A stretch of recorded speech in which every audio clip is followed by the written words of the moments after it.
ప్రార్థించుకుందాం పిల్లగా. పరిశుద్ధుడైన తండ్రి, తండ్రి అని పిలుచుకునే భాగ్యాన్ని మీరు మాకు ఇచ్చినందుకు వందనాలు తండ్రి.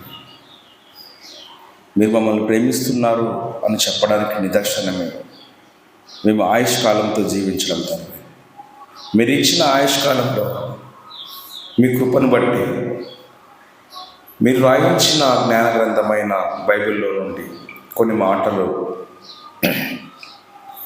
మేము వివరించుకొని చుండగా మీరే మాకు సహాయకుడై ఉంటారని నమ్ముచున్నాం తండ్రి.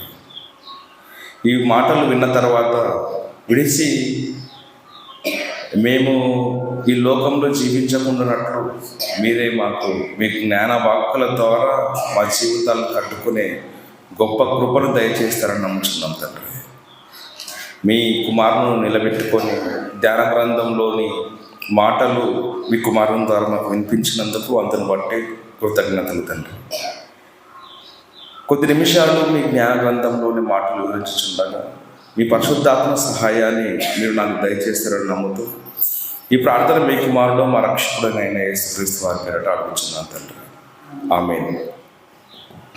ఒక 5 నిమిషాలు 10 నిమిషాలు దేవుని గ్రంథంలోని కొన్ని మాటలు మనం వివరించుకుందాం. మార్కు సువార్త కొంచెం స్పీడ్గా చదవండి, స్పీడ్గా అయిపోకూడదు. మార్కు సువార్త 16వ అధ్యాయము 15వ వచనం. మరియు మీరు సర్వలోకమునకు వెళ్ళి సర్వ సృష్టికి సువార్తను ప్రకటించుడి అన్నాడు.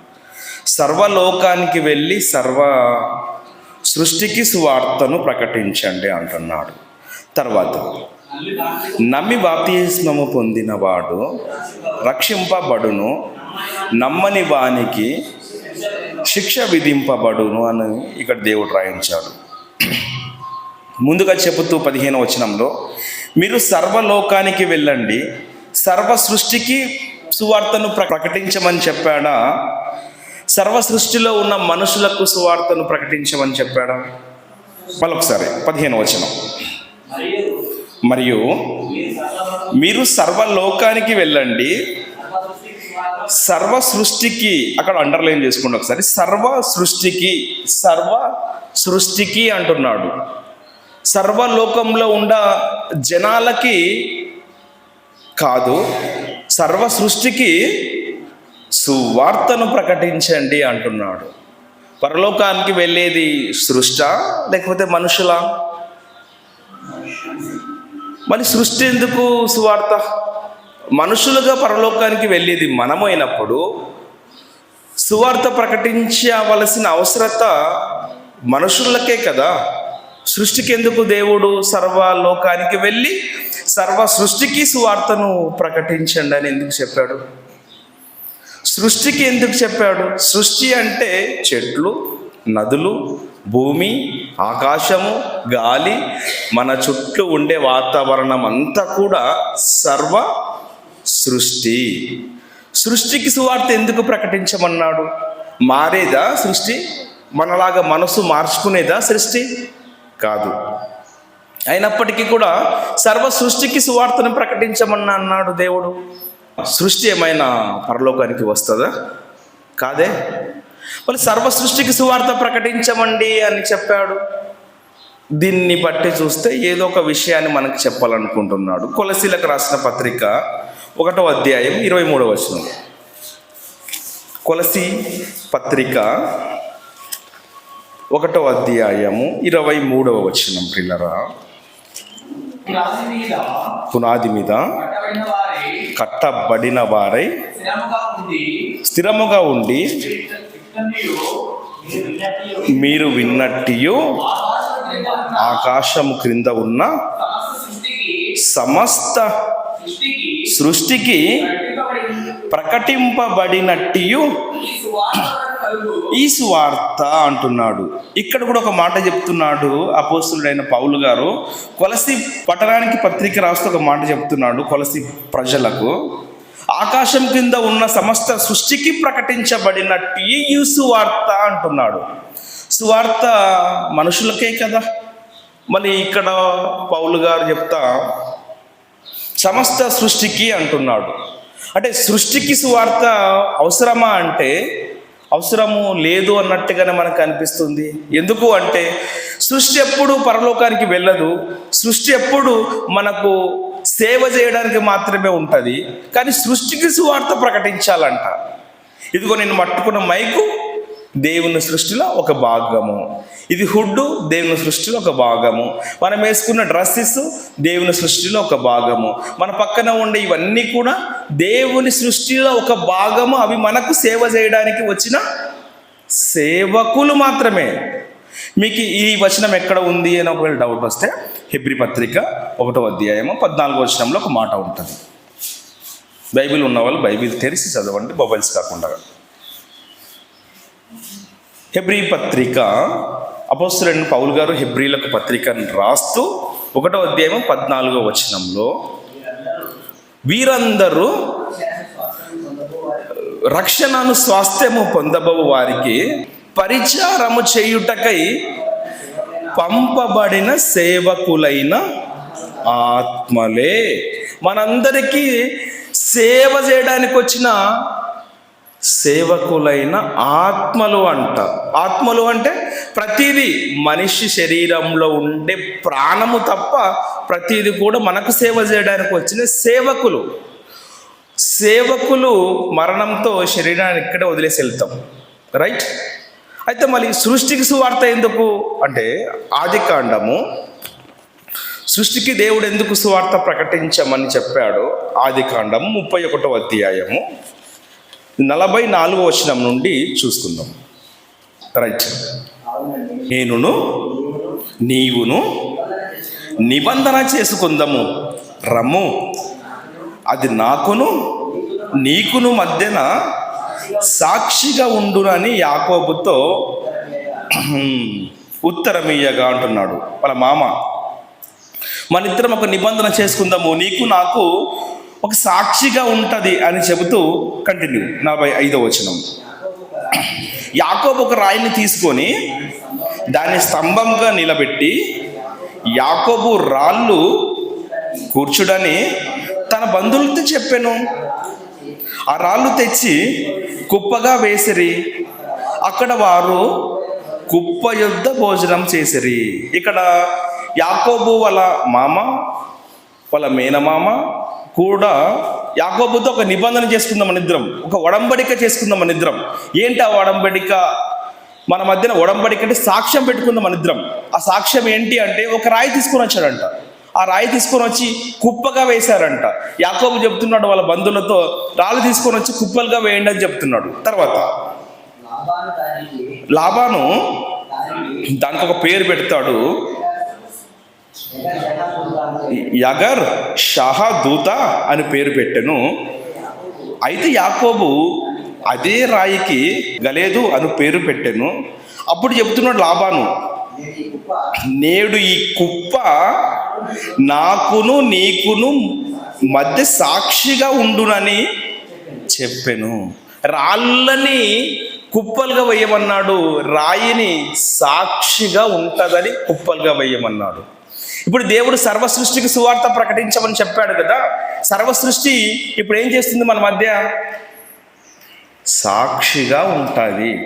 ఈరోజు సువార్త ప్రకటించాము, నేను పలానా రోజు సువార్త ప్రకటించాను కదా, మీరు విన్నారా అని ఒకవేళ మనం క్వశ్చన్ చేస్తే, ప్రశ్నిస్తే, లేదు మేము వినలేదు, మనం మర్చిపోతాం. మనమంతా ఎందుకంటే మనమంతా మర్చిపోయే మైండ్ సెట్ కలిగిన పర్సన్స్ మనమంతా కూడా. అప్పుడు దేవుడు ఒక పలానా పర్సన్ ఉదయం పూట పలానా వచనాలు చదివాడు, పలానా మాటలు చెప్పాడు, మీకు గుర్తుందా అంటే, లేదు ప్రభువా, ఖచ్చితంగా మీరు ఒకవేళ ఉదయం పూట మీ మాటలు మాకు వినిపింపజేసి ఉంటే మేము ఖచ్చితంగా మారే వాళ్ళము అని ఒకవేళ మనం అంటామేమో. అందుకోసమే మన చుట్టూ ఉండే ఈ ప్రకృతిని, ఈ సృష్టిని, ఈ రాళ్లను, ఈ మైకుని, ఈ బట్టలను, ఇది నేను పెట్టుకున్న వాచ్ని, మన శరీరాన్ని, ఇదంతా ఎక్కడి నుంచి వచ్చినాయి? భూమిలో నుంచి వచ్చినాయి. ఇదంతా కొద్దిగా సృష్టి అనుకుంటే ఈ సృష్టి మన పైన ఏం చేస్తుంది? సాక్షిగా ఉంటుంది. పలాంటి టైంలో నువ్వేం చేసావు? నేనేం చేయలేదు ప్రభు. అది పక్కన ఉండే రాయిని పిలిపించండి. చేసావా? చేశాను ప్రభు. మనం మర్చిపోతామేమో మనం చేసిన తప్పులు, మనం చేసిన ఒప్పులు, మనం చేసిన పుణ్యాలు, మనం చేసిన దాన ధర్మాలు ఒకవేళ మనం మర్చిపోతామేమో. అందుకోసమే మీ ముందు నేనేం పెట్టాను, మీ పక్కన నేనేం పెట్టాను. మనం తొడుక్కుంటున్నాం కదా ఫ్యాషన్ అండ్ డ్రెస్సెస్, ఆ డ్రెస్సులు, మనం మేకప్ వేసుకుంటున్నాం మన శరీరానికి, ఆ మేకప్ కిట్టు, మనం మార్నింగ్ పూట పళ్ళు తమ్ముతాం కదా ఆ బ్రష్, ప్రతీది కూడా మన ముందు మన పైన ఏం చేస్తుంది, సాక్షిగా ఉంటుంది. సర్వ సృష్టికి సువార్త ఎందుకు ప్రకటించమన్నాడు? సర్వ సృష్టి కూడా మన మధ్య దేవుడు పెట్టిన సాక్షి. ఒక కెమెరా పెట్టాం ఈరోజు, సిసి కెమెరా అక్కడ పెట్టాం ఈరోజు. మనం ఎంత జాగ్రత్త ఉంటాం అసలు. మా బాయ్స్గా మేమైతే డ్రైవింగ్ చేసేటప్పుడు ఒకవేళ పోలీస్ కనిపించడానికో కొంచెం భయం వేస్తుంది. పోలీస్ చేతిలో కెమెరా ఉందనుకో అసలు కేర్ఫుల్గా ఉంటాం. ఒక సీసీ కెమెరా ఉంటేనే మనం అంత జాగ్రత్తగా ఉన్నప్పుడు, మన బతుకుని అంత జాగ్రత్తగా మనం కాపాడుకుంటున్నప్పుడు, దేవుడు ప్రపంచాన్ని ఒక సీసీ కెమెరాగా పెట్టాడు. సర్వలోకాన్ని మన పక్కన ఉండే దానిని సీసీ కెమెరాగా పెట్టాడు. అది ఇప్పుడు కనిపించదు మనకు. ఎప్పుడు కనిపిస్తుంది? మనం చనిపోయి దేవుని దగ్గరికి వెళ్ళిన తర్వాత. నీవేమైనా పాపాలు చేసావంటే మనం చాలా మంచోళ్ళం కదా, పాపాలు చేసామని ఒప్పుకోము. అందుకోసమే పక్కన నువ్వు లేయి సాక్ష్యం చెప్పు అని అన్నప్పుడు అవే వచ్చి సాక్ష్యం చెప్తూ ఉంటా. లాస్ట్గా ఒక మాట చూసుకుందాం. హబకుక్కు గ్రంథము 2వ అధ్యాయం 11వ వచనం. హబకుక్కు గ్రంథము 2వ అధ్యాయము 11వ వచనం. గోడలోని రాళ్ళు మొర్రపెట్టుచున్నాయంట, దూలాలు వాటికి సమాధానం చెప్తున్నాయంట. రాళ్ళు ఒకవేళ మొరపెడతాయా అంటే ఎస్, మేము మొరపెడతాము అంటున్నాయి.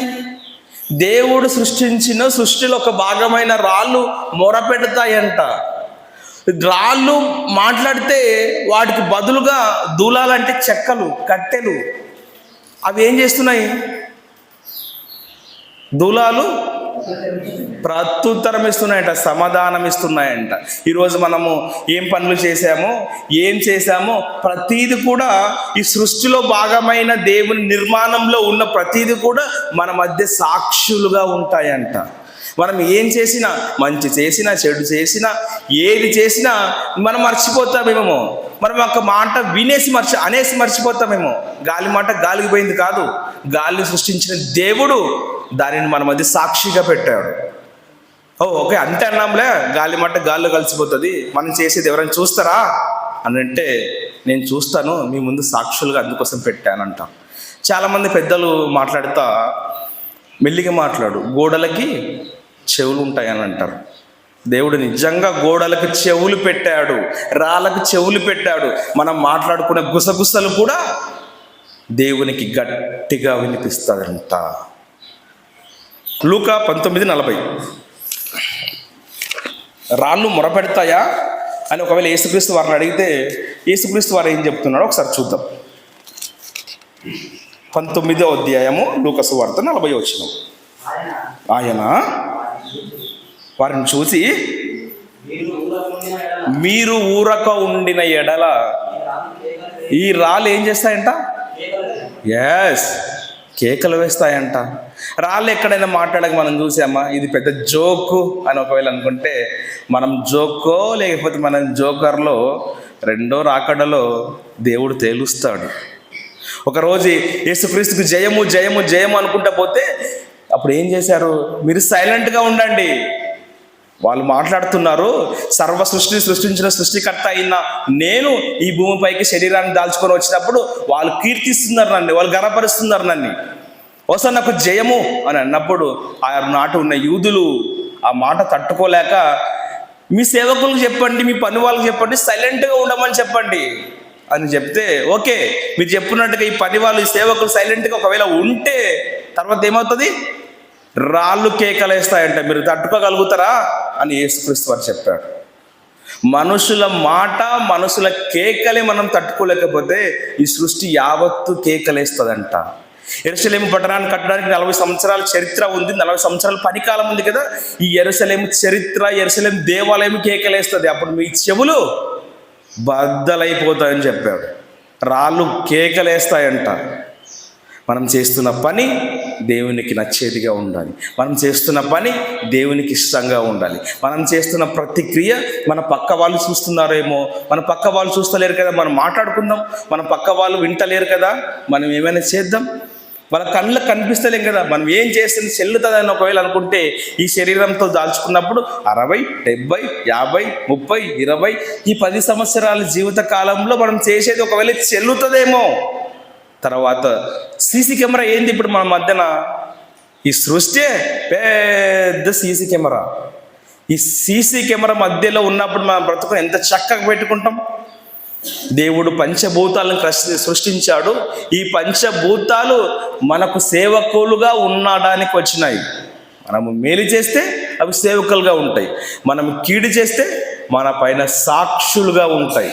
ఇది నా మాటలు కాదు, దేవుడు మన కోసం రాయించిన 66 పుస్తకాలలో ప్రతి మాట మన మేలు కోసం, మనం పరలోకం రావడం కోసమే రాయించాడు. ఈ మాటలానుసారంగా మన బతుకులు కట్టుకొని సీసీ కెమెరా ఉంటేనో పక్కన మనుషులు ఉంటేనో మన బతుకుని చక్క పెట్టుకోవడం కాకుండా, పక్కన మనుషులున్నా సీసీ కెమెరాలు ఉన్నా ఇంకా ఏది ఉన్నా లేకపోయినా మన జీవితాలను సర్వ సృష్టి పైన ఆయన కన్ను నిఘా ఉంటుంది. కాబట్టి మన బతుకులు దేవుడు చెప్పిన మాటలనుసారంగా కట్టుకోవడానికి ప్రయత్నం చేద్దాం. ఈ ఉదయకాలం దేవుడు నా ద్వారా పలికిన ప్రతి మాట కూడా నా మాట కాదు, దేవుని మాట అని మీరు భావించి మన జీవితాలను కట్టుకోవడానికి ఇది ఒక మెట్టుగా భావించి మన జీవితాలను కట్టుకుందాం. ప్రియులారా, కళ్ళు మూసుకుందాం, ప్రార్థించుకుందాం. పరిశుద్ధుడైన తండ్రి, మీరు రాయించిన 66 పుస్తకాలు గ్రంథాలలో ఉన్న ప్రతి మాట మా కోసమే, మా మేలు కోసమే, మా మెప్పు కోసమే అని మీరు మాకు రాయించారు. విన్న ప్రతి మాట కూడా విడిచిపెట్టి మేము మా పనుల్లో నిమగ్నమై మీ మాటలను దూరం చేసుకోకుండా ప్రతి మాట పరలోకానికి బాటగా వేసుకొని వాటి చిత్తానుసారంగా వాటి ప్రకారంగా మా జీవితాలను కట్టుకొని కృపను మీరు మాకు దయచేస్తారని నమ్ముతూ వచ్చిన ప్రతి బిడ్డను దీవించండి, ఆశీర్వదించండి. చిత్తమైతే మరొక దినాన్ని మా అందరికీ మీరు అనుగ్రహించి మరొక దినంలోనికి మీ వాక్కులు వినడానికి మందిరానికి తీసుకొస్తారని నమ్ముతూ ఈ ప్రార్థన మీ కుమారుడు మా రక్షకుడు అయిన యేసుక్రీస్తు వారి పేరిట అడుగుచున్నాం తండ్రి. ఆమేన్.